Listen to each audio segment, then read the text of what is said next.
Hi guys, welcome to the sixth tutorial of C++ programming language.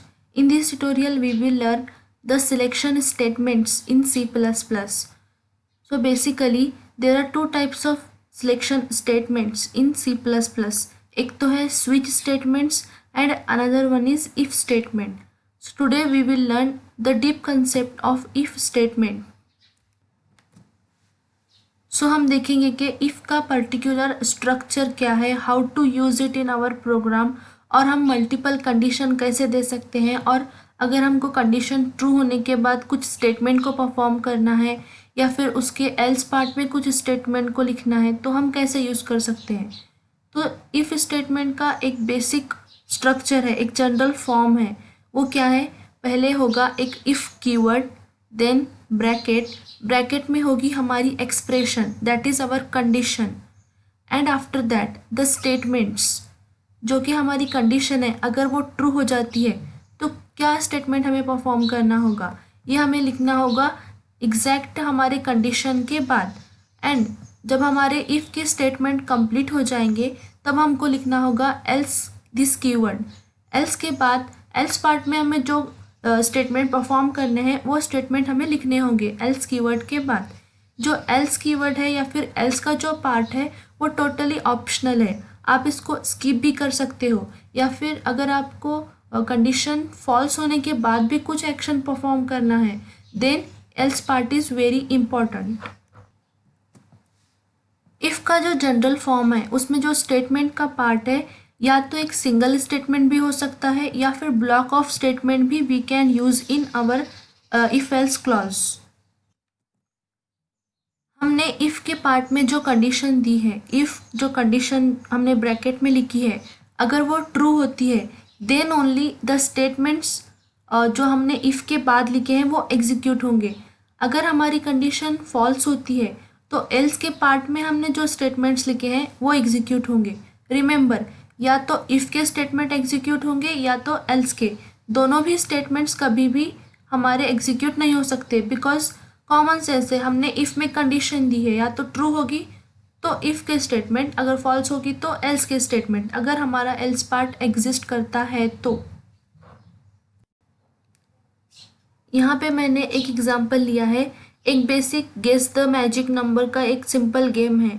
यहाँ पे user के पास से कुछ वैल्यू लेके हम उसे मैजिक नंबर से कंपेयर करेंगे। यू कैन सी यहाँ पे मैंने एक स्टेटमेंट लिखा है magic equal to random open and close bracket semicolon.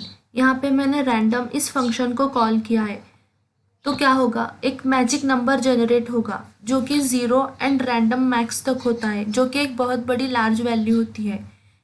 एक हमारा प्रोग्राम ऑटोमेटिकली एक रैंडम नंबर को क्रिएट करेगा क्योंकि हमने रैंडम फंक्शन को कॉल किया है।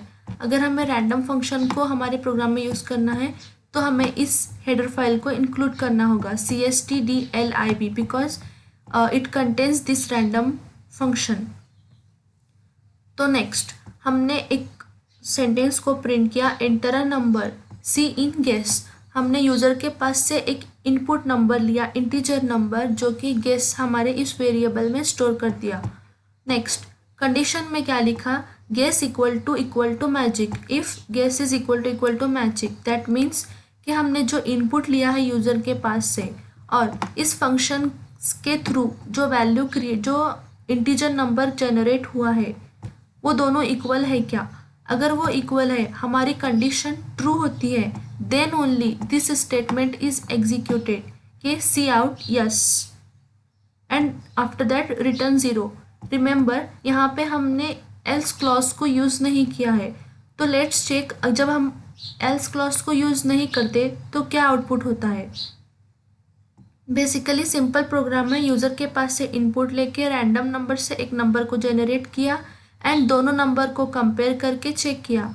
अगर कंडीशन ट्रू होती है तो सी आउट ये स्टेटमेंट रन होगा, एंड अगर नहीं होती है तो डायरेक्टली बाहर आएगा। Let's check the output, enter a number. So हमारी कंडीशन फॉल्स हो गई तो डायरेक्टली ये बाहर आ गया क्योंकि हमने एल्स क्लॉज को हमारे प्रोग्राम में इंक्लूड नहीं किया है। अगर हम एल्स पार्ट को इंक्लूड करते तो जब हमारी कंडीशन फॉल्स होती तो पर्टिकुलर स्टेटमेंट्स एग्जीक्यूट होते जो हमने एल्स क्लॉज में दिए होते। So let's check after giving the else statement. यहाँ पे मैं कुछ एक सेंटेंस को प्रिंट करूँगी। अगर हमारी कंडीशन फॉल्स होती है तो इट शुड प्रिंट नो या फिर not matched.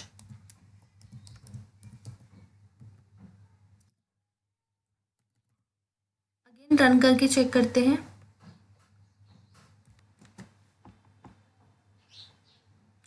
So again enter a number, not matched, हमारी कंडीशन फॉल्स हो गई एंड हमारा जो एल्स पार्ट है वो एग्जीक्यूट हो गया और it prints the not matched. So that's all for today's video. If you have any doubts regarding to the if and else statement, and if you have any doubt regarding the random number, then feel free to ask me in comment section.